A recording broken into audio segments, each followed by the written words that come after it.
الحمد للہ وحدہ والصلاة والسلام علی من لا نبی بعدہ اما بعد فاعوذ باللہ من الشیطان الرجیم بسم اللہ الرحمن الرحیم سبحانک ھذا بہتان عظیم عن ابن عمر رضی اللہ تعالی عنہما قال قال رسول اللہ صلی اللہ علیہ وسلم ان اللہ جعل الحق علی لسان عمر وقلبه رواہ الامام الہمام الترمذی فی جامعہ صدق اللہ العظیم وبلغنا رسولہ النبی الامی الکریم ونحن علی ذلک لمن الشاہدین والشاکرین والحمد للہ رب العالمین۔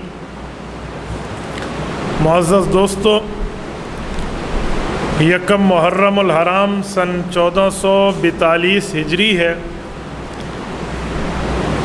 آج 1417 سال امیر المؤمنین حضرت عمر فاروق رضی اللہ عنہ کی شہادت کو پورے ہو رہے ہیں۔ یکم محرم سن 24 ہجری حضرت عمر فاروق رضی اللہ تعالیٰ عنہ کی شہادت اور تدفین کا دن ہے۔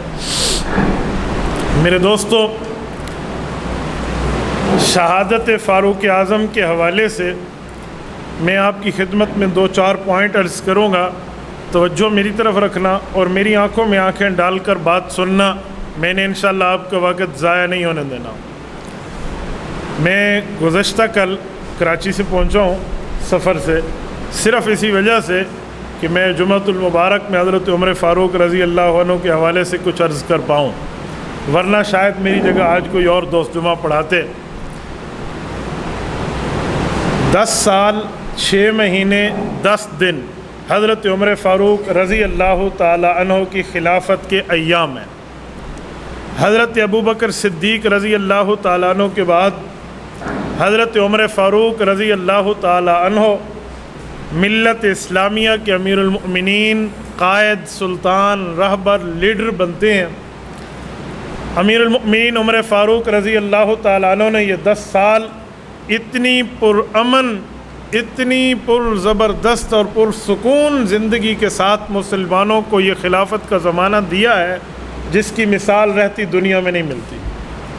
اور حضرت عمر رضی اللہ تعالیٰ عنہ نے اپنے دور میں رسول اللہ صلی اللہ علیہ وآلہ وسلم کے 2 دشمن قیصر اور کسریٰ، ان دونوں کی سلطنتوں کو اور ان دونوں کے پایہ سلطنت کو یوں ٹھوکر سے اڑایا ہے جیسے چٹیل میدان میں فٹ بال کو کک ماری جاتی ہے۔ کیا قیصر اور کیا کسریٰ، یہ اپنے دور کے 2 سپریم پاور سلطنتیں ہیں، اپنی دور کی 2 سپر پاور حکومتیں ہیں۔ ان سے ٹکرانا دور، انہیں میلی آنکھ دیکھنا اپنے اپنے خاندان کو تباہ کرنے کے مترادف تھا۔ حضرت عمر فاروق نے قیصر سے بھی ٹکر لی ہے اور آدھے سے زیادہ ایشیا اس سے کھینچ لیا تھا، اور حضرت عمر فاروق نے کسریٰ کو بھی اس کی حیثیت اور اس کی اوقات یاد دلائی، حتیٰ کہ ان کے گھروں میں ایسی لڑائی ہوئی ہے کہ وہ گورنر اپنے بادشاہ کو اور بادشاہ اپنے گورنر کو، جو سسر اور داماد ہیں، ایک دوسرے کے قتل کے در پہ ہو جاتے ہیں۔ حضرت امیر المؤمنین عمر فاروق رضی اللہ عنہ کے دور میں اسلام نے وہ عزت پائی ہے، وہ عظمت پائی ہے، اور مسلمانوں میں وہ جرأت پائی ہے جس کی رہتی دنیا تک مثال نہیں ملتی۔ اس کی وجہ حضور پاک صلی اللہ علیہ وسلم نے مانگا تھا، میرے مولا، میرے اسلام کی آبادی کے لیے، اسلام کے آبیاری کے لیے اور اسلام کی عزت، طاقت، شوکت کے لیے مجھے عمر فاروق عطا فرما دے۔ ایک دعا میں ہے، اے اللہ 2 عمروں میں ایک عمر دے، ایک عمر ابن ہشام ابو جہل، ایک عمر ابن الخطاب حضرت عمر، اور ایک دعا میں اے اللہ صرف عمر دے دے۔ اللہم اعز الاسلام بعمر خاصتاً، صرف اسے مانگا ہے۔ تو حضور پاک علیہ الصلوۃ والسلام نے جب مانگا تو اسی لیے کہتے ہیں تمام صحابہ مرید رسول ہیں، عمر مرید کے ساتھ ساتھ مراد رسول ہے۔ حضور علیہ السلام نے مانگا ہے تو اللہ پاک نے ان سے وہ کام لیا ہے کہ رہتی دنیا تک یاد رہے گا۔ وہ کیا کام ہے؟ میں کام گنوانے سے پہلے ایک بات آپ کی خدمت میں کہتا ہوں۔ حضور علیہ الصلوۃ والسلام کا دور نبوی چل رہا تھا۔ حضور علیہ السلام نے خواب دیکھا۔ پیغمبر کا خواب اللہ کی وحی ہوتا ہے۔ کیوں؟ نبی کی خواب میں، نبی کی نیند میں دل جاگتا ہے، دل نہیں سوتا، صرف آنکھ سوتی ہے۔ تو نبی کا خواب اللہ کی وحی ہے۔ جیسے ابراہیم علیہ السلام نے خواب دیکھا حضرت اسماعیل کے لیے تو وہ وہی ٹھہرا، اللہ کا حکم ٹھہرا، تو یہ بھی حضور علیہ السلام کا خواب تھا۔ کتاب العلم بخاری میں موجود ہے، حضور علیہ السلام نے وہ خواب حضرت عمر کو بتایا کہ عمر میں نے خواب دیکھا ہے، مجھے دودھ کا پیالہ دیا جاتا ہے، میں پیتا ہوں، بچتا ہے تمہیں دیتا ہوں، تم پینا شروع کر دیتے ہو، تمہاری ناخن سے دودھ جاری ہو جاتا ہے۔ حضرت عمر رضی اللہ عنہ کو حضور علیہ السلام نے خواب سنایا تو قدر توقف فرمایا۔ حضرت عمر نے عرض کیا یا رسول اللہ خواب آپ نے دیکھا، تعبیر بھی آپ ہی فرمائیں گے؟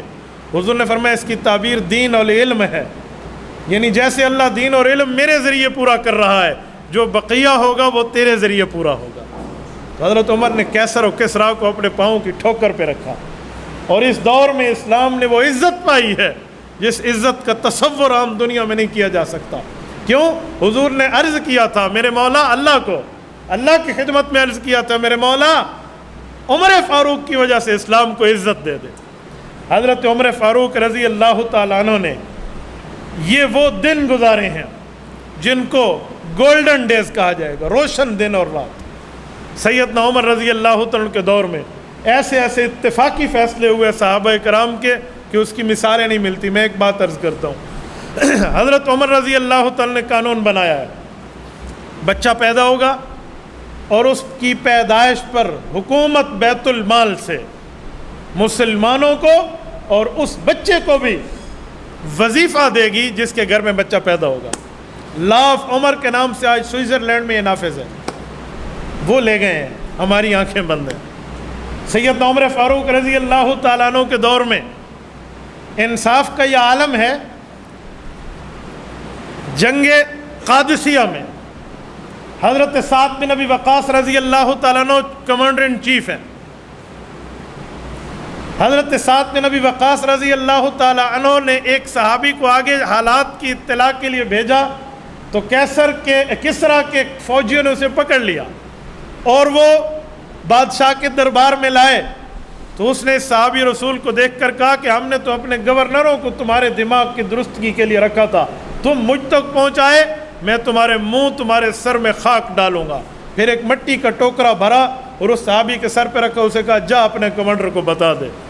حضرت سعد بن ابی وقاص کے پاس جب کسریٰ کا بھرا ہوا مٹی کا ٹوکرا آیا تو حضرت سعد بن ابی وقاص فرمانے لگے اللہ اکبر، میں تو اس سے زمین کھینچنے آیا تھا اسلام نافذ کرنے کے لیے، اس نے تو اپنی زمین اور مٹی ہمیں خود حوالے کر دی ہے۔ اور یہاں پر اتنی فتوحات ہوئی ہیں، یہ علاقہ کھینچا گیا، ایران پر اسلامی سلطنت کا پرچم لہرایا، اور یہاں کی غنیمتیں اور کفار سے کھینچا ہوا مال جب مدینہ منورہ گیا تو حضرت سعد بن ابی وقاص کا ایک رکہ بھی ساتھ گیا کہ امیر المؤمنین یہ سب چیزیں ہم نے کھینچی ہیں، لیکن اس میں جو سونے ہیرے اور جواہرات کی فلاں چیزیں جو فلاں گٹھڑیوں میں بندھی ہوئی ہیں ان پر یہ نشانیاں ہیں، یہ اس جگہ پر صحابہ کرام کو ملی ہیں جس جگہ پر انہیں دیکھنے والا اللہ کے سوا کوئی نہیں تھا۔ وہ چاہتے تو چرا لیتے، لیکن آپ کی دیانت اور امانت کے صدقے آپ کی رعایا اتنی دیانت اور امین بن چکی ہے کہ وہ آپ تک یہ چیزیں بھجوا رہی ہیں۔ حضرت عمر فاروق رضی اللہ تعالی عنہ راتوں کو کم سونے والا آدمی، دن کو بہت زیادہ جاگنے والا آدمی، پوری زندگی اپنے دروازے پر دربان نہ ٹھہرانے والا بندہ پایا سلطنت میں 10 سال گزار گیا، اور 10 سال میں ایسے ایسے فیصلے صحابہ کرام حق حیران ہو جاتے یار کیا بات۔ رمضان المبارک آیا تو حضرت عمر نے فرمایا 20 رکعت تراویح مسجد نبوی میں پڑھیں گے، پورا مہینہ پڑھیں گے، قرآن ختم کریں گے۔ صحابہ کرام اٹھ پڑے کہ حضور علیہ السلام نے تو فرمایا تھا 3 دن پڑھا کر گھر میں پڑھو۔ یہی بات ابو بکر کے دور میں جاری رہی رضی اللہ عنہ، آپ نیا فیصلہ فرما رہے ہیں تو حضور اقدس صلی اللہ علیہ وآلہ وسلم نے فرمایا، حضرت امیر المؤمنین عمر رضی اللہ عنہ نے فرمایا ایسی بات نہیں ہے، بات کچھ اور ہے۔ جب حضور نے فرمایا تھا 3 دن کے بعد گھروں میں پڑھو تو میرے کان بھی حضور کا فرمان سن رہے تھے، تمہارے کان بھی رسول اللہ کا فرمان سن رہے تھے، بتاؤ وہ بات کیا تھی؟ کہ حضور نے فرمایا تھا اللہ کی وحی آئے گی، فرض ہو جائے گا، اسی لیے اب گھروں میں پڑھو۔ کہا یہی میری بات کی دلیل ہے۔ حضور علیہ السلام نے فرمایا وحی آئے گی، فرض ہو جائے گی تراویح۔ حضور دنیا سے چلے گئے، وحی ختم ہو گئی، اب وحی نہیں آتی، گویا حضور نے اشارہ دیا تھا جب وحی ختم ہو جائے پھر گھر میں سے نکل کے مسجد پڑھنا شروع کر دینا۔ یہ اس دور سے آج تک ویسے ہی چلا آ رہا ہے۔ کسی زمانے میں لوگ طلاق دیتے تو 3 کو 1 شمار ہوتا، امیر المؤمنین حضرت عمر فاروق نے صحابہ کرام اہل بیت عظام کی میٹنگ بلائی کہ اس بارے میں سرکاری حکم وہ نافذ کریں جو تم لوگ رسول اللہ سے سن چکے ہو۔ آج کل لوگوں نے طلاق میں جلدی کرنا شروع کر دیا۔ سب نے جو سنا ہوا تھا وہی اس فیصلے پر اتفاق ہوا کہ 3 طلاق دینے سے 3 ہی واقع ہوں گی، کوئی ایک نہیں کہے گا اسے۔ یہ امیر المومنین عمر فاروق کے دور کا فیصلہ ہے۔ لوگ کہتے ہیں حضرت عمر نے 3 طلاق کا فتویٰ دیا ہے۔ اجی فتویٰ نہیں دیا، فتویٰ رسول اللہ کا تھا، سرکاری طور پہ نافذ کیا ہے۔ 20 رکعت تراویح امر رسول اللہ کا تھا، عمر فاروق نے سرکاری طور پہ نافذ کیا ہے۔ سرکاری طور پہ نافذ ہونے کا یہ معنی نہیں ہوتا وہ اپنے پیٹ سے نشر کر رہا ہے۔ حضرت عمر فاروق کے کام کو اللہ کے رسول نے سنت الخلفاء فرمایا ہے۔ ہر جمعے میں پڑھتے ہیں نا، علیکم بسنتی و سنت الخلفاء الراشدین المہدیین۔ یہ خلفاء راشدین میں خلافت راشدہ کی دوسری خلافت امیر المومنین عمر فاروق رضی اللہ عنہ کی ہے۔ حضرت عمر وعدے کے بڑے پابند تھے۔ تاریخ مدینہ میں ہے حضرت عمر فاروق رضی اللہ تعالیٰ عنہ بیت المقدس جو صحابہ کرام جنگ کے ذریعے لینا چاہتے تھے، وہاں کے متولیان نے کہا ہم حضرت عیسیٰ کے مذہب کے ماننے والے ضرور ہیں، ہماری کتابوں میں بھی کچھ لکھا ہے، آپ اپنے بادشاہ کو کہیے وہ ہمارے پاس آ جائے، ہم بغیر جنگ کے چابی اس کے حوالے کریں گے۔ حضرت عمر غلام اسلم کو ساتھ لے کر چلتے ہیں۔ یہ حضرت عمر رضی اللہ تعالیٰ عنہ کے وہ ساتھی رہے ہیں اسلم جن کے بیٹے بہت بڑے تابعی ہیں، زید ابن اسلم۔ یہ شخص امیر المومنین کے ساتھ ہے اور جاتے وقت اونٹ ایک ہے۔ کیا حضرت عمر بیت المال سے دوسری سواری نہیں لے سکتے تھے؟ کیا ان کے پاس سواریوں کی کمی تھی؟ کیا اس کے پاس یہ سہولت میسر نہیں تھی کہ غلام کے لیے علیحدہ سواری؟ کہا نہیں اسلم، سواری ایک رکھیں گے، کچھ راستہ تو بیٹھنا تو میں مہار پکڑوں گا، کچھ راستہ میں مہار پکڑوں گا تو بیٹھے گا یا تو مہار، یوں چلیں گے۔ ایک ہی سواری پہ گئے ہیں، ایک محلے سے دوسرے محلے نہیں، ایک شہر سے دوسرے شہر نہیں، ایک ملک سے دوسرے ملک پہنچے ہیں۔ سعودیہ سے فلسطین کی کلومیٹروں کا اندازہ ذرا گوگل میپ پہ آپ نکال لینا، فضائی ٹریول کو بھی دیکھ لینا اور زمینی سفر کو بھی دیکھ لینا۔ حضرت عمر فاروق رضی اللہ عنہ بیت المقدس کے لیے وہاں پہنچ رہے ہیں اور باری در باری اپنی باری پر مہار پکڑ رہے ہیں اور اپنی باری پر غلام کو اوپر بٹھا رہے ہیں۔ جس وقت عیسائیوں کا سربراہ سامنے ہے اور بیت المقدس کی آمد ہے، اتفاق وہ ٹائم حضرت عمر فاروق کے مہار پکڑنے کا تھا۔ حضرت عمر فاروق چاہتے تو کہہ سکتے تھے تو غلام ہے یار بیٹھ جا نیچے، انہیں پتہ چلے 22 لاکھ مربع میل کا حکمران آ رہا ہے۔ کہا جی نہیں، آپ اپنی سواری پہ اوپر رہیں۔ اب انہوں نے تورات انجیلیں کھولی ہوئی ہیں اور ایک دوسرے کے کان میں خسر پسر شروع ہے کہ ہماری کتابیں بتاتی ہیں جب امیر المومنین عمر اس کو فتح کرنے آئے گا تو وہ مہار پکڑے ہوئے پیدل چل رہا ہوگا، اور یہاں تو جو اوپر بیٹھا ہے لگتا ہے وہ بادشاہ ہوگا، اوپر بیٹھے ہیں تو چابیاں کوئی نہیں دیوڑے، پھر چابیاں ہم نہیں دیتے۔ جب قریب گئے ہیں تو امیر المؤمنین کو لپک کے صحابہ نے استقبال کیا تو مہار پکڑنے والا تھا اور کپڑوں پہ پیوند لگے ہوئے ہیں، پیوند بھی آپس میں جڑے ہوئے ہیں، تو چابیاں حوالے کر دی گئی۔ سیدنا عمر فاروق رضی اللہ تعالیٰ عنہ، اس سے پتہ چلتا ہے بیت المقدس کا فاتح ہے۔ بیت المقدس کیا ہے؟ مسلمانوں کا پہلا قبلہ ہے، ہم سے شمال کی طرف ہے۔ رسول اللہ صلی اللہ علیہ وسلم نے 17 مہینے اس طرف منہ کر کے نمازیں پڑھی ہیں۔ یہ قبلۃ الانبیاء رہا ہے۔ حضور علیہ السلام کی خواہش تھی میرے مولا اس سے بجائے ہمیں بیت اللہ قبلہ عطا فرما۔ دوسرے پارے کا پہلا صفحہ، فَلَنُوَلِّيَنَّكَ قِبْلَةً تَرْضَاهَا فَوَلِّ وَجْهَكَ شَطْرَ الْمَسْجِدِ الْحَرَامِ۔ اللہ نے حضور کی خواہش پہ قبلہ بدل دیا۔ تو ایک بات آپ سے پوچھتا ہوں، بیت المقدس حضرت عمر نے فتح کیا ہے، بیت اللہ بھی تو حضرت عمر نے فتح کیا تھا نا۔ ایمان عمر سے پہلے کوئی مسجد حرام میں آ کر نماز پڑھنے کا کھلے عام تصور کر سکتا تھا؟ جب حضرت عمر ایمان لائے کہا یا رسول اللہ نماز وہیں پڑھیں گے، کہا تیری قوم نہیں پڑھنے دیتی، کہا آج عمر جانے اور اس کی قوم جانے، بلال آپ کے آگے آگے چلے گا اور نماز کی ادائیگی وہیں ہوگی۔ عمر فاروق نے بیت اللہ میں نمازوں کا افتتاح کرایا ہے۔ حدیث پاک میں ہے من سن سنتن فی الاسلام حسنہ، فرمایا اللہ اکبر، جس نے کسی نیکی کے کام کی بنیاد رکھی فلہ اجرھا واجر من عمل بھا من بعد، فرمایا اسے اپنا ثواب بھی ملے گا، بعد والے جو کام کریں گے وہ بھی اس کی کھاتے میں جائے گا۔ حضرت عمر فاروق رضی اللہ عنہ صرف بیت اللہ کے ثواب کی نمازوں میں شامل نہیں ہیں، وہ بیت المقدس کے ثواب میں بھی شامل ہیں۔ سیدنا عمر فاروق رضی اللہ عنہ نے 10 سال 6 ماہ 10 دن یہ خلافت پر گزارے ہیں، اور حضرت عمر فاروق کا یہ گولڈن چین کا قول مشہور ہے، فرماتے تھے میرے دور میں اگر دریائے فرات عراق کے کنارے پر بھی کوئی کتا پیاسا مر جائے تو میں اپنے آپ کو جواب دہ سمجھتا ہوں کہ شاید اللہ مجھ سے پوچھے عمر تیری حکومت اور سلطنت میں یہ ایسے رہا۔ سیدنا عمر فاروق رضی اللہ تعالیٰ عنہ کے دور میں کس کس بات کو ذکر کروں جس کا معاملہ خدا کی قسم رہتی دنیا تک یادگار نہ بن گیا ہو۔ حضرت عمر رضی اللہ تعالیٰ عنہ کے دور میں انصاف کا بول بالا ہے۔ حضرت عمر فاروق کے دور میں مسلمانوں کی معیشت آسمانوں کو چھو رہی ہے۔ حضرت عمر فاروق کے دور میں مسلمان پرامن زندگی گزار رہے ہیں۔ سیدنا عمر فاروق رضی اللہ عنہ کے دور میں غریب سے امیر تک کوئی جو ہے نا برگر فیملی کا فرق نہیں ہے۔ رات کو سوئے ہوئے ہیں، غلام نے بتایا کہ مدینہ کی شہر کی حدود سے باہر ایک قافلہ آ کر رکا ہوا ہے اور بچے رو رہے ہیں، کہ پتہ نہیں ابھی کون جائے گا وہاں، ہمیں تو نہیں پتہ تھا، بغیر اطلاع کے قافلہ آ گیا، آؤ اسلم تو اور میں چلتے ہیں۔ حضرت عمر وہاں گئے ہیں، دیکھا ایک خاتون ہے اور بچے رو رہے ہیں اور وہ ہنڈیا پکا رہی ہے، قریب ہو کر پوچھا کوئی مدد کوئی بات چاہیے، یہ کیا مسئلہ ہے، کتنے ٹائم سے کھانا پک رہا ہے، یہ ہنڈیا پک نہیں رہی، وجہ؟ کہا ہنڈیا ہوتی تو پکاتی۔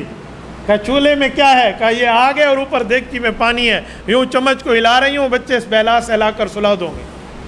حضرت عمر فاروق بیت المال کے پاس آئے ہیں اور آ کر جو بوری تھی خوراک کی وہ اپنے کمر پہ رکھی ہے، غلام کہنے لگے میں اٹھاؤں؟ کہ قیامت کے دن میرے بوجھ کو تو اٹھائے گا؟ اور یہاں پر آئے ہیں اور آ کر اسے چیزیں دی ہیں۔ جب وہ کھانا پکانے لگی غلام نے کہا چلیں، کہا میرا دل کہتا ہے تھوڑا ٹائم بیٹھ جائیں، ان بچوں کو روتا دیکھا تھا انہیں ہنستا دیکھ لو۔ امیر المؤمنین خود پکا رہے ہیں۔ پرانے زمانے میں وہ آگ کو پھونک مارنے کے لیے ایک چھوٹی سی پائپ ہوا کرتی تھی، پھونکنی، اس سے پھونک مارا جا رہا ہے، جو اس زمانے کا تھا، پتہ نہیں وہ پائپ تھا یا پتہ نہیں کیا بات تھی، پھونک مار رہے ہیں اور وہاں سے آگ سے دھواں نکل رہا ہے، وہ دھواں حضرت عمر فاروق کی داڑھی مبارک کو کراس کر رہا ہے اور امیر المؤمنین کے لیے پکا کر انہیں کھلا رہے ہیں۔ وہ عورت اپنے بچوں کو کھاتا دیکھ کے خوش ہو کے کہتی ہے تو اس قابل تھا کہ تو سلطنت مدینہ کا حکمران ہوتا اور عمر تو ہوتا، تو اس قابل تھا۔ حضرت عمر فرمان لگے امیر المؤمنین کو کیا کہتی ہو؟ اسے تیرے آنے کی خبر کہاں ہے؟ اسے تو نہیں پتا، میں آؤں گی دربار میں اور آ کر بات کروں گی۔ کہا اچھا آپ کون ہو؟ کہا آپ وہاں آنا شاید میری آپ سے ملاقات ہو جائے گی۔ ہر واقعہ ایک یادگار واقعہ عمر فاروق رضی اللہ عنہ۔ سیدنا عمر رضی اللہ تعالیٰ عنہ کے دور میں ایک عجیب بات ہے، مدینہ کی زمین پہ زلزلہ آتا ہے۔ آج زلزلوں کا علاج تلاش کرنے کے لیے ابھی تک پلیٹ ہلتی ہیں نہیں ہلتے، سائنس ابھی تک ناکام ہے، وہ زلزلوں کا حل تلاش نہیں کر پائی۔ ناکام ہو کہ انہیں بلڈنگ بنانا شروع کر دی ارتھ پروف، یہ زلزلوں سے بچ جائیں گے، یوں لچکتی رہیں گی۔ ورلڈ ٹریڈ سینٹر پھر بھی گر گیا، لیکن عمر فاروق کا علاج کچھ اور تھا۔ حضرت عمر کا نظریہ اور کنسپٹ یہ تھا کہ جب زمین پہ زلزلہ آتا ہے شاید اس میں حکمران وقت کی بدنیتی شامل ہوتی ہے۔ مدینہ کی زمین میں زلزلہ آیا، حضرت عمر نے کوڑا مارا اور زمین سے گفتگو کی ہے، کہا میں نے کوئی ناانصافی کی ہے تو مجھے بتا، میں نے کوئی کرپشن میں میرے ہاتھ رنگے ہوئے ہیں تو مجھے بتاؤ، میں نے کوئی مسلمانوں کے مال پہ ڈاکہ مارا ہے؟ میں نے تو جو رسول اللہ سے سیکھا وہی نافذ کر رہا ہوں، اور تیرے اندر زلزلہ، تیرے اندر ارتعاش، تیرے اندر ویپریٹنگ۔ وہ دن اور یہ دن مدینہ کی زمین زلزلوں سے محفوظ ہو گئی۔ حضرت تمیم داری آئی ہیں کہ یا رسول اللہ حرہ میں آگ لگ چکی ہے۔ حضرت عمر فاروق رضی اللہ تعالیٰ عنہ کے پاس جو کندھے پہ رکھی ہوئی چادر ہے، کہ تمیم یہ چادر لو اور اس آگ کو کہو ہم نے اس زمین پر انصاف کیا ہے، نا انصافی نہیں کی، یہ کہو یہ چل پڑے گی۔ اس چادر کو یوں بنایا جیسے کوڑے سے جانور کو بھگاتے ہیں۔ تمیم داری یوں سے کہہ رہے ہیں جاؤ جا، جس جگہ سے نکلی تھی وہاں پتھر رکھ کے واپس آ گئے۔ سیدنا عمر فاروق کو گورنر مصر کا خط آتا ہے کہ یہاں تو ایک عجیب منظر ہے، ایک بندے کی قربانی دینی پڑتی ہے تو دریا کہتا ہے میں چلتا ہوں۔ اچھا، ہر سال دریا بالکل سوکھ جاتا ہے اور یہاں بندے میں بھی بندی کو اور خوبصورت لڑکی کو دفن کرنا پڑتا ہے۔ کہتے ہیں ہمارا دریا میں ایک دیوتا اور جن رہتا ہے، یہ مجوسی کہتے ہیں وہ ہر سال ایک لڑکی کو کھاتے ہیں تو ٹائم لیمٹ ہے اس کی، اگلے سال تک پانی دے گا، پھر دیوتا ناراض ہو جائے گا، وہ کہے گا ڈو مور، ہمیں کچھ اور چاہیے۔ حضرت عمر فاروق نے 2 خط لکھے ہیں، ایک گورنر کو اور ایک دریا کو۔ گورنر کو کہا کہ جو دوسری چٹھی ہے نا تعمیل حکم پہ جا کے دریا میں ڈال دینا، دریا جانے اور دریاؤں کا مالک جانے، ہم نے اپنا کام جو ہمارے ہاتھ میں تھا وہ پورا کر دیا۔ گورنر وقت وہاں ڈالنے گئے ہیں تو لوگوں کا جلوس بھی ساتھ گیا ہے کہ مسلمان نایا کام کر رہے ہیں، باپ دادے سے دیکھتے ہوئے اس رسم کو آ رہے ہیں، یہ کیا ہوگا؟ وہ چٹھی ڈالی ہے تو وہ دریا چلا ہے، 16 ہاتھ اوپر چلا ہے اور قیامت تک چلتا رہے گا۔ حضرت عمر فاروق رضی اللہ عنہ وقت کے وہ ولی اللہ کے امام تھے، ان کے کشف، ان کے تصوف، ان کی کرامات کے واقعات مشہور ہیں۔ البدایہ میں حضرت عمر رضی اللہ عنہ ممبر پہ بیٹھے ہیں، ایسی گفتگو ہو رہی ہے، میں آپ سے جیسے بات کر رہا ہوں، درمیان میں کوئی جملہ معترضہ بولوں، جملہ معترضہ کا معنی ہوتا ہے جس کا تعلق نہ اس ٹاپک سے ہو نہ آپ سے ہو، ایسے ہی کہہ دوں بھائی یوں کر دیں، اور اس کا نام لوں جو یہاں موجود ہی نہیں ہے۔ حضرت عمر نے بھی ایسے حضرت ساریہ بن زنیم رضی اللہ عنہ کا نام لے کر کہا ساریہ ذرا پہاڑ سے ہٹ جا، اور پھر اپنے خطبے کو جاری رکھا۔ حضرت عمر فاروق سے صحابہ نے بات میں پوچھا، وحی کا دروازہ بند، آپ ساریہ سے بات بن دیکھے، کیا معاملہ؟ کہا میرا بھی ایمان ہے، وحی کا دروازہ بند، میرے سامنے رب العزت نے ساریہ کے لشکر کو کھول دیا، میں بیٹھا تو مسجد نبوی میں ہوں، دیکھ میدان جنگ کو رہا تھا تو مجھ سے رہا نہ گیا، دشمن میرے کمانڈر پہ حملہ کرے، میں نے کہا ذرا بچ سے، میں نے یہ کہا، منظر غائب ہو گیا، میں نے سمجھا پتہ نہیں کیا ہے، کوئی اللہ کی طاقتیں، میں نے بات اپنی چلانا شروع کر دی، وہی وقت وہی ٹائم نوٹ کر کے رکھ دیا گیا۔ حضرت ساریہ فاتح بن کے لشکر سے واپس آئے تو حضرت امیر المومنین عمر رضی اللہ عنہ کی گفتگو کو پیش کیا گیا، کہا جی ہاں یہ وقت تھا اور اس وقت دشمن ہم سے پچھلی طرف سے حملہ آور ہونا چاہ رہا تھا، جہاں پر ہماری نظر اور توجہ نہیں تھی، حضرت عمر کی آواز کانوں میں پڑی، ہم نے ادھر دیکھا تو لشکر کا مقابلہ کیا اور ہم جنگ جیت آئے۔ یہ کرامت عمر فاروق رضی اللہ عنہ کے دور میں۔ انسان جب بنا ہے نا وہ 4 عناصر سے بنا ہے، ہوا، آگ، پانی، مٹی سے۔ عمر فاروق صرف انسان کے حکمران نہیں ہیں، ان 4 عناصر کے حکمران ہیں، ہوا پر بھی، آگ پر بھی، پانی پر بھی، مٹی پر بھی۔ ہوائیں ساریہ تک پیغام لے جاتی ہیں، آگ حضرت عمر کی چادر کا کہنا مانتی ہے، زمین جو مٹی ہے حضرت عمر کے کوڑے کا کہنا مانتی ہے، سیدنا عمر فاروق کے خط کو پانی لے کر چل پڑتا ہے۔ یہ عناصر 4 کا حکمران ہے۔ حضرت رسول اللہ صلی اللہ علیہ وسلم نے جب کیسر کو خط لکھا تھا، حضرت دہیہ بن خلیفہ کلبی رضی اللہ عنہ جن کی شکل میں حضرت جبرائیل اترتے تھے وہ لے کر گئے تھے، کیسر نہ مانا، لیکن وہاں پر کچھ ایسے نائی دریافت ہوئی، ایسی باتیں نائی مسلمانوں کی معلومات میں آئیں جو آ کر مدینہ میں بتائی گئی۔ حضرت دہیہ واپس آئے، حال احوال پوچھو تو انہوں نے کہا یا رسول اللہ مانا تو نہیں ہے، ڈر گیا ہے اپنی قوم سے، شروع میں تو مان رہا تھا، جب قوم نے مخالفت کی نہیں میں مان نہیں رہا تھا، میں تمہیں آزما رہا تھا، بزدل ہے، ڈر گیا ہے۔ اوپر سے کہتا ہے اے کاش میں تمہارے نبی کے قریب ہوتا تو لغسلت عن قدمی، میں ان کے پاؤں کو دھو کر پانی پی جاتا، لیکن ایمان نہیں لاتا کیسر۔ کہا پھر کہا مجھے 2-3 دن مہمان رکھا، رات کو نگار خانے میں لے گیا۔ کیا نگار خانہ؟ اس نے کہا جی میں اسکیچر ہوں، میں اسکیچ بناتا ہوں، لوگوں کا شکل اپنی آنکھوں سے لوگوں کی شکل دیکھ لوں تو صفحے کرتاس پہ اتار لیتا ہوں، اس کی شکل کیسی میں یوں تراش خراش کر کے لے آتا ہوں پتھروں کے اوپر، ویسے اسکیچ بنا لیتا ہوں۔ کہا مجھے اپنے نگار خانے میں لے گیا کہ میں نے تراش خراش کر کے 3 شکلیں بنائی ہیں، یہ میری کتابوں میں ذرا انہیں پہچان۔ کہا یا رسول اللہ ایک شکل آپ کی تھی اور ایک ابو بکر کی تھی اور ایک عمر کی تھی، جو پرانی کتابوں میں یوں لکھا ہے جسے قرآن کہتے ہیں ذالک مثلہم فی التوراۃ و مثلہم فی الانجیل۔ حضرت عمر جب حج پہ آتے، حج پہ کھڑے ہو کر اعلان کرتے علم چاہیے قرآن کا، ابی بن کعب سے پوچھو، علم چاہیے ترتیب کتابت کا، زید بن ثابت سے پوچھو، میراث چاہیے زید بن ثابت تفصیل دیں گے، فقہ چاہیے ابن مسعود کے پاس آؤ، اور اگر آپ کو کچھ اور معاملات میں قومتی رہنما چاہیے معاذ ابن جبل، یہ معاملہ ایک صحابی کہتے، اور کہا کچھ مال و دولت میں بیت المال کے معاملات چاہیے فَلْيَأْتِينِي فَإِنَّ اللَّهَ جَعَلَنِي وَالِيًا وَخَازِنًا لَهُ، کیوں؟ اللہ نے مجھے مسلمانوں پہ مال خرچ کرنے کے لیے متولی بنایا ہے۔ حج یوں کھلے عام ہوتا ہے۔ سن 23 ہجری کا حج ہوا ہے حضرت عمر فاروق کا، یہ زندگی کا آخری حج، مقام ابتا ایک وادی ہے، حضور علیہ السلام اور خلفائے راشدین وہی ٹھہرے ہیں، یہ حج کے رکنوں میں شامل نہیں ہے کہ وہاں ٹھہرنا ہوگا، کوئی نہ ٹھہرے تو خیر ہے۔ حضرت عمر وہاں ٹھہرے تو کہنے لگے اللہ یہ تنہائی کی دعا ہے، جو پیچھے بات سن رہے ہیں، کہا اللہ اب میری ہڈیاں کمزور ہو گئی ہیں، میری جوانی جواب دے گئی ہے، میری جسم کی طاقت اب یوں کہتی ہے میرے مولا مجھے اپنے پاس بلا، شرط تو عائد نہیں کرنی چاہیے، لیکن عمر یہ دعا میں کہتا ہے اللہ مجھے موت دینا رسول اللہ کے شہر میں دینا، اللہ شہادت کی موت دینا، اللہم ارزقنی شہادتا فی سبیلک وجعل موتی فی بلد حبیبک صلی اللہ علیہ وسلم، البدایہ والنہایہ میں ہے۔ اب جنہوں نے سنے ہیں وہ حیران ہو گئے، کہا یہ دو چیزیں اکٹھی کیسے ہو سکتی ہیں؟ مدینہ پرامن، یہاں جنگ کا تصور نہیں ہے، یہاں کون سا دشمن کا قافلہ آ کر کوئی حملہ آور ہوگا، تو مدینہ میں موت کیسے ملے گی؟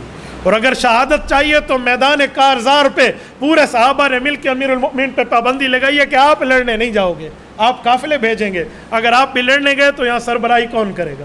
یہ کیسے ہوگی عمر کی دعا قبول کہ اسے شہادت بھی چاہیے اور شہر پیغمبر میں چاہیے؟ سیدنا عمر فاروق رضی اللہ تعالیٰ عنہ کے لیے یہ چیمہ گوئیاں شروع ہیں۔ حضرت عمر فاروق مدینہ منورہ پہنچے ہیں، کہا اگر اللہ نے اگلے سال میری زندگی رکھی، کیا پتہ تھا یہ یکم محرم تک ہی رہنی ہے، صحابہ کرام اور اپنی شورا کو کہا اگلے سال ایک کوشش کروں گا، وہ میری کوشش یہ ہوگی کہ میں پوری سلطنت اسلامیہ میں خاص بڑے بڑے شہروں کا خود دورہ کروں گا اور ایک ایک شہر ایک ایک دارالحکومت تک پہنچوں گا، صرف ان نمائندوں کو ساتھ لے کر نہیں خود جاؤں گا اور ملاقاتیں کر کے لوگوں کے حال اور احوال پوچھوں گا۔ اب تک پورے شہروں میں تو نہیں گیا، تھوڑے شہروں میں گیا ہوں، مصر گیا ہوں، شام گیا ہوں، دمشق گیا ہوں، فلاں جگہ، اب میں نے ایران بھی جانا ہے، عراق بھی جانا ہے، یمن بھی جانا ہے، بحرین، ایک ایک جگہ کا طے کر رہے ہیں۔ یہ میرا اگلے سال کے دوروں میں ایک دورہ لکھ لیا گیا۔ حضرت عمر سرکاری کاموں کے معاملات میں مصروف ہیں۔ سیدنا مغیرہ بن شعبہ رضی اللہ عنہ نے حضرت عمر سے خصوصی اجازت لی تھی، توجہ رکھنا میں یہ شہادت کی بات آپ کی خدمت میں کر رہا ہوں۔ کفار کا مدینہ اور مکہ میں داخلہ ممنوع تھا۔ ابو لولو مجوسی، یہ مجوسی کافر ضرور تھا لیکن ماہر تھا، بڑائی تھا، کمہار کا کام کرتا تھا، لوہار تھا، نقاش تھا، اسکیچ بنا لیتا تھا، بہت سی فنون کا ماہر تھا، اور یہ حضرت مغیرہ بن شعبہ کا غلام تھا۔ تو حضرت عمر رضی اللہ عنہ سے ان نے پوچھا کہ یہ بڑا ماہر آدمی ہے، آپ چاہیں تو اسے مدینہ منورہ ہم بلوا لیں، اس وجہ سے کہ مسلمانوں کو اپنے فنون سکھائے گا، کوئی اس کے لیے خصوصی اجازت کسی کونے میں؟ حضرت عمر فاروق کو شروع میں تو ناگوار لیکن مسلمانوں کے فوائد کے لیے بلوا لیا گیا۔ کبھی حضرت عمر فاروق نے کسی بالغ کافر کو آنے کی اجازت نہیں دی، نابالغ بچوں کا آنا تو اور بات تھی، اس خصوصی اجازت پہ اسے بلوایا گیا۔ اس نے کام کرنا شروع کیا، مسلمانوں کو سکھانا شروع کیا۔ اس زمانے کا دستور تھا کہ مالک اپنے غلام کو جب کام پہ لگاتا اور کاروبار وہ کر لیتا تو وہ مالک کو خراج ادا کرتا۔ خراج کا کیا مطلب؟ خراج کا مطلب یہ ہے کہ وہ جو کماتا مالک اس سے صرف 2% لیتا۔ 10 درہم کما رہا ہے تو 2 درہم مالک کو دے گا، 8 اس کے۔ تو اسی طرح یہ بھی 2 درہم حضرت مغیرہ بن شعبہ کو دیتا، لیکن اس کی تانتیں کہیں اور تھیں، اس کا چینل کہیں اور چل رہا تھا۔ یہ ان رسول اللہ کے دشمنوں کا اعلیٰ کار اور نمائندہ تھا جن طاقتوں کو حضرت عمر فاروق نے یوں پاؤں کی ٹھوکر سے اڑایا تھا اور جہاں جہاں اسلام نافذ کیا، یہ ان کفار کا اعلیٰ کار تھا۔ ابو لولو مجوسی نے ایک دن سوچا کہ میری دربار عمر تک رسائی کیسے ہو، میں تو نہیں جا سکتا، غلام وہ بھی غیر مسلم، کوئی بہانہ ڈھونڈوں۔ بہانہ ڈھونڈا اور پہنچ گیا دربان، تو اس زمانے میں تھے نہیں، جو قریب ٹھہرے تھے، کہا میرا کام ہے امیر المومنین سے، میں خصوصی اجازت نامے سے آیا ہوں، اصل میں کچھ دیکھنے آیا تھا۔ بہانہ بنا دیا۔ بات کیا تھی؟ امیر المؤمنین جو میرا مالک ہے نا میرے اوپر ظلم کرتا ہے، 2 درہم لے لیتے ہیں مجھ سے میرے کاروبار میں، آپ کم کرا دیں، 1 درہم لے۔ حضرت عمر فاروق نے بٹھایا، کوئی آؤ بھگت کی، کہا یہ بتا تو کام کیا کرتا ہے؟ کہا میرے 3 بزنس ہیں، لوہار کا بھی ہے، بڑائی کا بھی ہے، اور میں نقاش بھی ہوں۔ تو کہا مالک آپ کی پوری کمائی سے کتنا لیتے ہیں؟ کہا 2 درہم۔ حضرت عمر فاروق رضی اللہ عنہ نے درباریوں کو دیکھ کے کہا یار بازاروں کی روزانہ کی رپورٹ اس سے زیادہ کی ہمارے پاس آئی ہوئی ہیں، 2 درہم لینا تو بہت کم ہے۔ آپ کو غلط فہمی ہے، 2 درہم ٹھیک ہے، آپ اس کو بھی کم کرانا چاہتے ہو، میرے خیال میں تو یہ ظلم نہیں ہے، پوری کمائی سے 2 درہم لے رہا ہے یار۔ انہوں نے کہا اچھا میرے لیے کوئی انصاف نہیں ہے، یہ کہتا ہوا چل پڑا۔ جب یہاں سے گیا ہے، حضرت عمر فاروق کے دل میں آیا کہ یار غلام ہے، مغیرہ بن شعبہ سے بات کر لیتے ہیں، خیر کم ہو جائے، لیکن ہے تو دستور اور اصول کے مطابق یہ لینا، کوئی غلط تو نہیں ہے، چھوٹا سا لے رہا ہے وہ، ایک حصہ لے رہا ہے وہ بھی معمولی سا۔ حضرت عمر فاروق کے دل میں ہے کہ اس سے میں اپنا ایک کام کرا لیتا ہوں، جب میں اپنا کام کراؤں گا تو مغیرہ بن شعبہ کو کہوں گا کہ مسلمانوں کے امیر المومنین نے اس سے ایک کام کرایا ہے، اس کو تحفہ دیتے ہوئے اس سے تھوڑا پیسہ کم کر دو۔ حضرت عمر کو پون چکی کی ضرورت تھی، پون چکی اور ہے پن چکی جس سے وہ بجلی پیدا ہوتی ہے، وہ نہیں، پون چکی اس زمانے کا ایک پنکھا ہے جسے ہوا کے ساتھ چلایا جاتا ہے۔ حضرت عمر فاروق بازار سے گزرے، سے کہا یار ہم ایک پون چکی بنا دے گا جو خاص میرے لیے ہو، میں اپنے لیے ذاتی طور پہ بنوانا چاہتا ہوں۔ اس کے ساتھ حضرت عمر کوئی انصاف کا معاملہ کرنا چاہ رہے ہیں، لیکن اس کا چینل کہیں اور چل رہا تھا۔ یہ جواب میں کیا کہتا ہے؟ ایسی چکی بنا کے دوں گا کہ مشرق اور مغرب والے یاد رکھیں گے۔ حضرت عمر نے کہا جی ٹھیک ہے، یہاں سے چلے تو صحابہ کرام نے کہا یا رسول اللہ اس نے یا امیر المومنین اس نے کچھ اوپر نیچے بات نہیں کی۔ حضرت عمر خالی مجاہد نہیں تھے، مجاہد گر تھے، جہاد اور لڑائی کے اصولوں سے واقف تھے، رسول اللہ کے ساتھ میدان کارزار میں سفر کر چکے تھے۔ کہا یہ مجھے میرے قتل کی دھمکی دے رہا۔ کہاں ہمیں بھی ایسے ہی لگا، کیسے پکڑے؟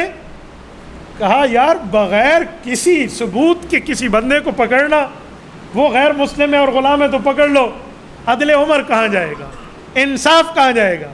میں اس کی گرفتاری کا حکم تمہیں نہیں دیتا، خبردار جو تم نے پکڑا، قتل کے جرم میں پکڑ رہے ہو، ابھی تک تو اس نے نہ قتل کیا نہ قتل کے معاملے میں کچھ آیا ہے، کیسے پکڑ رہے ہو؟ یہ انصاف کا دور ہے۔ تھریڈ کو تھریڈ نہیں سمجھا، کہ جانے دو۔ اس سے 3 دن کے بعد حضرت عمر فاروق پہ حملہ ہوتا ہے۔ میں بعض اوقات حیران ہوتا ہوں، 2 لفظ جو تاریخ کے پڑھ لیتے ہیں، وہ کہتا ہے کہ مغیرہ بن شعبہ کے اس غلام نے امیر المؤمنین کو قتل اس لیے کیا تھا کہ انہوں نے اس کے 2 درہم کم نہیں کرائے تھے۔ یار شرم سے ڈوب مرو، یہ 2 درہموں کے مسئلے پہ اگلا کسی کو قتل کرتا ہے؟ 3 بزنس چلانے والا آدمی جو روزانہ خود 8 درہم گھر لے جائے ایک کاروبار سے، وہ کسی کو 2 درہم پہ قتل کرے، اور وہ بھی 22 لاکھ مربع میل کے برا شرکت غیر حکمران وقت کو۔ نہیں وہ آیا نہیں تھا کام کرانے، وہ جاسوسی کرنے آیا تھا، اسے کوئی چیپٹر ہیڈنگ چاہیے تھا، وہ تو بہانہ لے کر آیا تھا۔ 3 دن بعد حملہ ہوا ہے۔ اچھا یار 3 دن بعد جو حملہ آوروں نے آیا تو ایسے نہیں آیا، درمیان میں دستہ ہو 2 طرف سے، جسے 2 پھل والا خنجر کہتے ہیں، اور زہر میں بجھا ہوا، اس پہ زہر لگی ہوئی ہو، جو ایک جگہ جسم میں لگ جائے نا تو زہر پھیلے اور بندہ دنیا میں نہ رہے، تاکہ حملہ ناکام ہونے کے چانسز کم سے کم ہو جائیں، وہ لے کر آیا ہے۔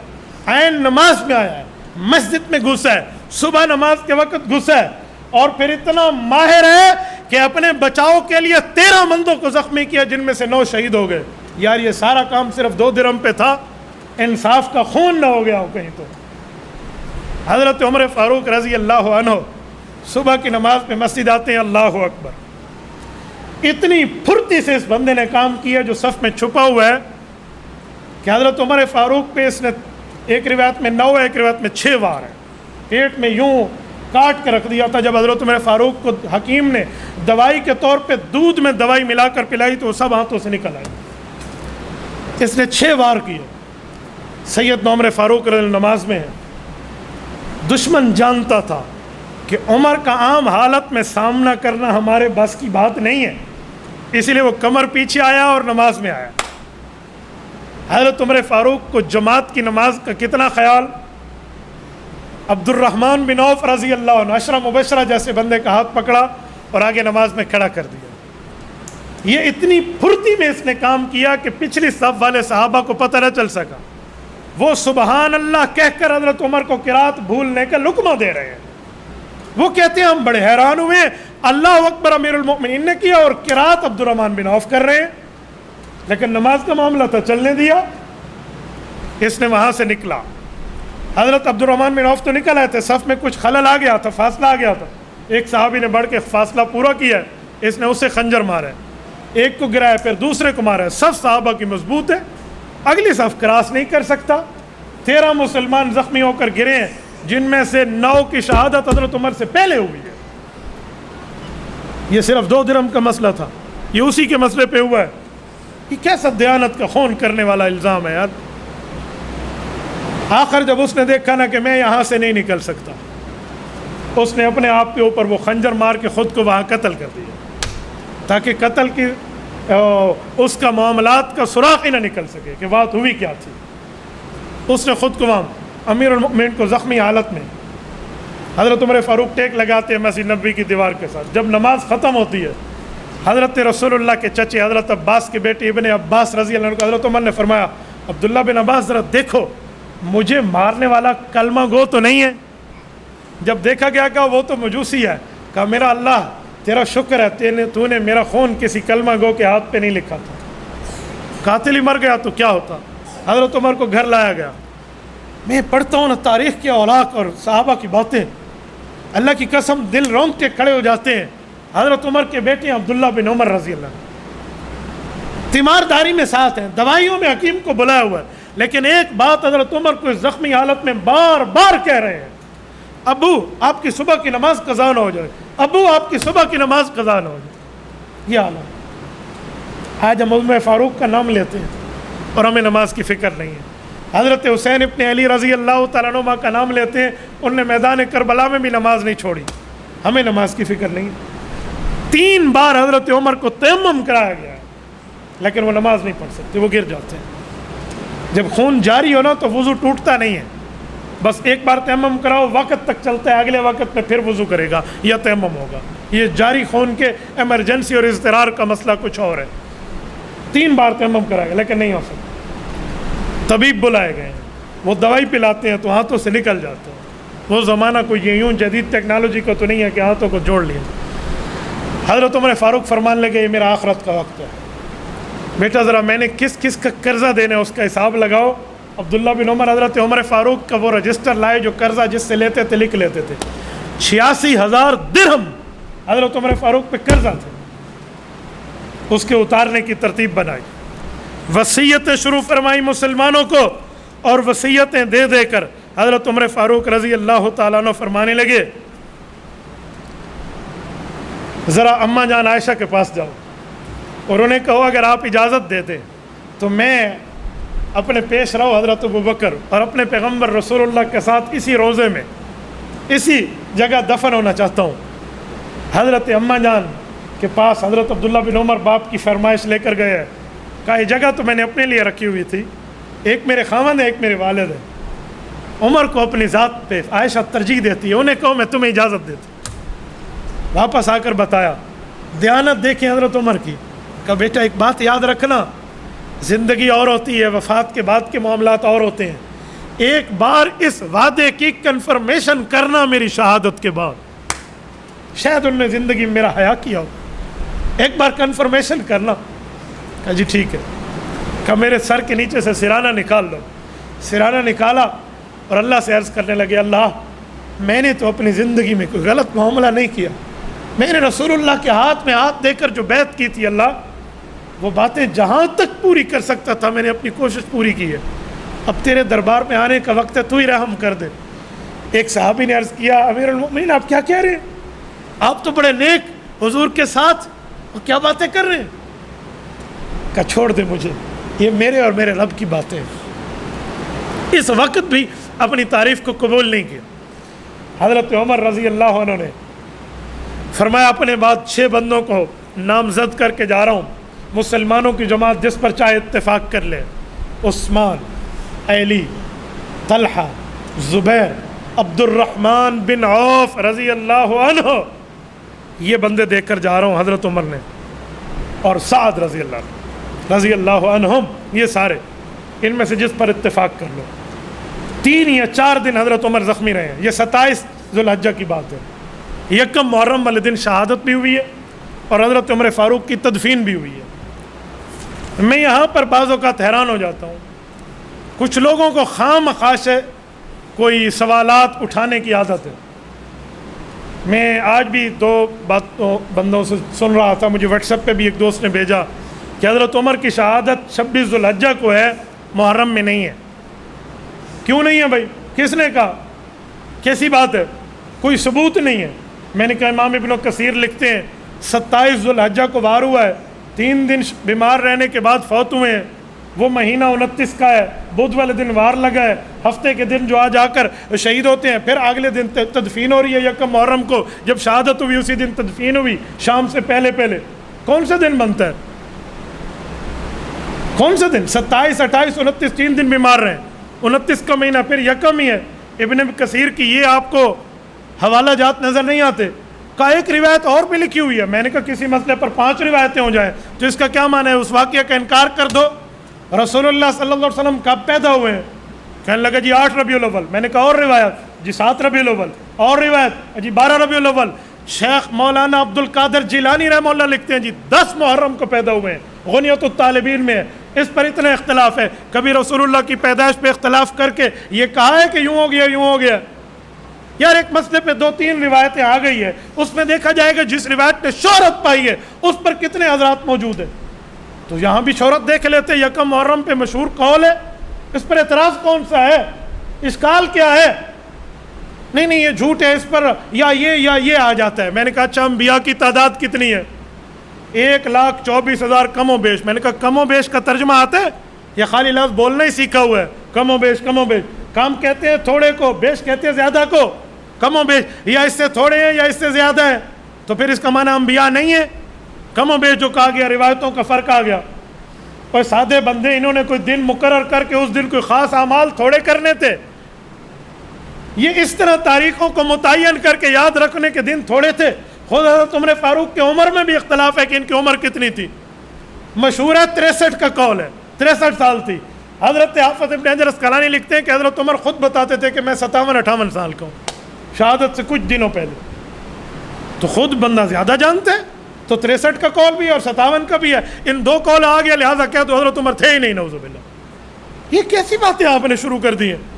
صرف ایک ہی بات ہے، وہ کیا ہے کہ حضرت عمر فاروق اسلام کے پہلے دن شہید بھی ہو رہے ہیں اور دفن بھی ہو رہے ہیں روضہ رسول میں۔ یہ مسئلہ کھاتا ہے کہ محرم میں پہلا شہید حضرت عمر بن جائے، یہ مسئلہ ہضم نہیں ہوتا، یہ اندر ہضم نہیں ہوتا، بخار اٹھتا ہے، بد نظمی بھی ہوتی ہے، بد ہضمی بھی ہوتی ہے۔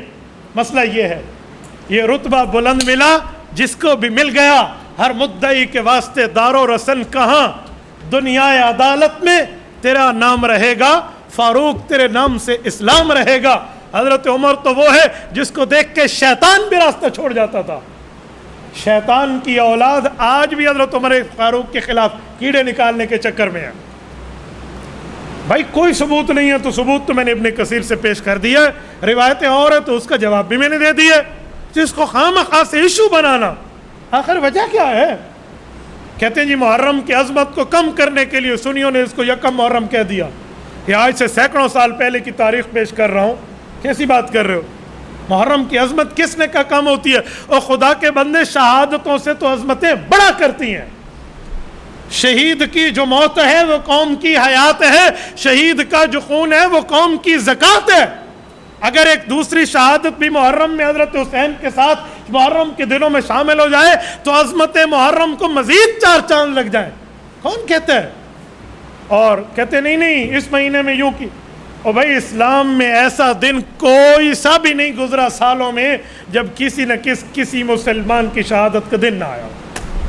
اسلام نے تو اب یاری پیغمبر کے صحابہ کے خون سے پائی ہے، تو کسی نہ کسی دن میں معاملہ، محرم میں خوشی کے معاملات بھی ثابت ہیں، غمی کے معاملات بھی ثابت ہیں۔ حضرت موسیٰ علیہ السلام نے فرعون سے نجات اسی دن میں پائی ہے، یوم النجات ہے 10 محرم۔ حضرت نوح علیہ السلام کی کشتی پار لگی ہے، وہ بھی 10 محرم۔ باقی معاملہ حضرت رسول اللہ کی پیدائش 10 محرم شیخ عبد القادر جیلانی کی روایت ہے، جمہور کی نہیں ہے، حضرت شیخ عبد القادر جیلانی رحمہ اللہ کی ہے، غنیۃ الطالبین۔ پھر پیدائش رسول پہ آپ کیا کہیں گے؟ بھائی معاملات اپنی جگہ، مسائل اپنی جگہ، اس سے محرم کی عظمتیں کم نہیں ہوتی، محرم کی عظمتیں بڑھ جاتی ہیں۔ اور ہم کفار کے سامنے، دشمنان اسلام کے سامنے یہ بات کرنے میں سینہ اٹھا کر کھڑے ہو جاتے ہیں کہ ہمارا اسلامی سال کا پہلا دن بھی شہادت اور خون دینے کی بات کر رہا ہے، ہم کسی سے ڈر کے بات نہیں کرتے۔ شہادتیں مصیبتیں نہیں ہوتی، شہادتیں آفتیں نہیں ہوتی، شہادتیں مصیبتیں نہیں ہیں، کفار کو پیغام ہے ایک شہید کے بعد ایک شہید آپ کے مقابلے میں کھڑا ہے، ایک کے بعد ایک کھڑا ہے۔ شہادت تو نعمت ہے، جدائی غم ہے، غم جدائی کا غم ہے، لیکن موت کا یوں شہادت ملنے پہ تو نعمت ہے۔ اس کو کس بنیاد پہ کہا گیا؟ تو ایسی بات نہیں ہے۔ سید عمر فاروق جب دنیا سے گئے اور معاملات پورے ہوئے اور قبر مبارک بنی روضہ رسول میں، بعد میں بھی حضرت اماں عائشہ نے کنفرم کر دیا، قبر بنی۔ جب دفن کیا جا رہا تھا، صحیح بخاری میں صحابہ کرام تدفین میں ٹھہرے ہیں، تو ایک شخص اپنی زبان میں خود ہی خود گنگنا رہا ہے، عمر بڑا خوش قسمت ہے، مجھے یقین تھا، مجھے اس بات پر پورا اعتماد تھا کہ تیری قبر حضور کے ساتھ بنے گی، کیوں میں نے کئی بار دیکھا ہے حضور علیہ السلام فرماتے تھے میں اور ابو بکر عمر، میں اور ابو بکر عمر، میں اور ابو بکر عمر، حضور اپنے ساتھ تم دونوں کو زیادہ جوڑتے تھے، مجھے یقین تھا تیری قبر یہاں بننی ہے۔ ایک شخص نے آگے بڑھ کے دیکھا کہ یہ گنگنانے والا کون ہے، کہا فَإِذَا هُوَ عَلِيُّ بْنُ أَبِي طَالِبٍ رضی اللہ عنہ۔ صحیح بخاری کتاب المناقب جلد اول باب مناقب عمر، حضرت امام بخاری فرماتے ہیں کہ حضرت علی المرتضیٰ یہ بات فرما رہے تھے رضی اللہ عنہ۔ خلافت کے فیصلے پر بات چلی تو 6 بندے تھے، ان میں سے 3 بندے 3 کے حق میں دستبردار ہو گئے۔ 3 بندے کیسے دستبردار ہوئے؟ صحابہ کرام رضی اللہ عنہ اجمعین میں حضرت طلحہ نے کہا میں اپنی بات چھوڑتا ہوں، میری طرف سے عثمان ہے۔ حضرت زبیر نے فرمایا میں اپنا خلافت کا حق چھوڑتا ہوں، میری طرف سے علی ہے۔ حضرت سعد نے فرمایا میں اپنا حق چھوڑتا ہوں، میری طرف سے عبد الرحمن بن عوف ہے۔ اب 3 بچ گئے، حضرت عثمان، حضرت علی اور حضرت عبد الرحمن بن عوف۔ اب تینوں نے آپس میں بیٹھ کے بات کی کہ فیصلہ تو بہت آسان ہے۔ کہا کیا ہے؟ حضرت عثمان اور حضرت علی نے حضرت عبد الرحمن بن عوف کو اختیار دیا، جو فیصلہ آپ کرو گے ہمیں قبول ہے۔ عبد الرحمن بن عوف کی زیارت دیانت دیکھیں، دونوں سے تنہائی میں ملے، چھاونیوں میں گئے، مجاہدین سے ملے، عامت الناس کی رائے لی، منڈیوں میں گئے، نیند کم کر دی، استخارہ زیادہ کر دیا، ایک ایک جگہ پوچھ کے قافلوں کی آمد اور سردار باہر والے دیہاتی شہریوں سے ایک ایک سے پوچھا، سب کی رائے میں حضرت عثمان آئے۔ حضرت عبد الرحمن بن عوف نے پھر بھی اعلان نہ کیا، ان دونوں کو بلایا، تنہائی میں حضرت عثمان سے بات کی، کہ اگر میں خلافت علی کے حوالے کر دوں آپ اطاعت کرو گے؟ حضرت عثمان نے فرمایا بالکل، میں حضرت علی کی بیعت کر کے ان کی حکومت مان لوں گا۔ پھر حضرت علی کو بلایا، علیحدگی میں حضرت عبد الرحمن بن عوف نے کہا اگر میں حکومت عثمان کے حوالے کر دوں، آپ نے تو اختیار دے دیا، آپ راضی ہوں گے؟ کہ جی میں بالکل راضی ہوں گا۔ تاریخ الکامل امام ابن اسیر الجزری المتوفی 630 ہجری، کہ جی میں بالکل راضی ہوں گا۔ دونوں ایک دوسرے پہ راضی ہیں۔ ساری باتیں ہونے کے بعد حضرت عبد الرحمن بن عوف صبح کی نماز کے بعد ممبر رسول پہ آئے اور اعلان فرمایا، لوگوں میں نے سب سے پوچھا، میں نے یوں کیا، میں نے یوں کیا، پورا احوال دیے، استخارے اور اپنی ساری تگدو بتائی، پھر ان کی علیحدگی کی گفتگو بتائی جو ان کو اب پتہ چلی کہ اچھا یہ وعدے ہوئے تھے۔ کہ ان سب کے بعد میں رب کو حاضر ناظر کر کے ایک نتیجے پہ پہنچا ہوں رائے عامہ کو دیکھتے ہوئے کہ وہ سربراہ سلطنت حضرت عثمان ذو النورین، آپ ہاتھ بڑھائیے میں آپ کی بیعت کرتا ہوں۔ اس پر حضرت علی سمیت سب صحابہ نے بیعت کر لیے۔ امام احمد ابن حنبل رحمۃ اللہ علیہ ایک زبردست جملہ ارشاد فرماتے ہیں، السنہ ابن خلال میں ابوبکر ابن خلال نے لکھا ہے کہ حضرت عثمان کی بیعت جتنی اتفاق کے صحابہ سے ہوئی، اس کے بعد کوئی سی بیعت ایسے اتفاق سے نہ ہو سکی، سب نے یوں اتفاق سے کی۔ حضرت عثمان غنی رضی اللہ عنہ کی حکومت پھر یہیں سے شروع ہوتی ہے۔ اللہ تعالیٰ حضرت عمر کی قبر پہ کروڑوں اربوں رحمت نازل فرمائے۔ قاتل عمر جو غیر مسلم اور مجوسی تھا، اس پر کل بھی لعنتیں برسی تھی، قتل کے وقت بھی لعنت سے تھی، اور میری دعا ہے تا قیامت اس کی تربت پہ لعنت برستی رہے۔ صرف ابو لولو پہ نہیں، ابو لولو کے متبعین پہ بھی، صرف ابو لولو پہ نہیں، ابو لولو کے تابعداروں پہ بھی، صرف ابو لولو پہ نہیں، ابو لولو کے خدمت گاروں پہ بھی اللہ وہی لعنت برسائے۔ قاتل عمر پہ کل بھی لعنت تھی اور آج بھی لعنت ہے اور تا قیامت رہے گی، اور عمر کا ڈنکا کل بھی بج رہا تھا، آج بھی بج رہا ہے، اور تا قیامت انصاف عمر فاروق کے در کا محتاج رہے گا۔ یہ پیغمبر کا گھر والا بھی ہے، در والا بھی ہے، ان نے بیٹی رسول اللہ کو دی ہے، سسر ہے تو گھر کا ساتھی بھی ہے اور در والا بھی ہے، رسول اللہ کو ماننے والا بھی ہے۔ اللہ رب العزت حضرت عمر فاروق کی تربت پہ کروڑوں اربوں رحمت نازل فرمائے۔ اقول قولی ھذا واستغفر اللہ وآخر دعوانا ان الحمد للہ رب العالمین۔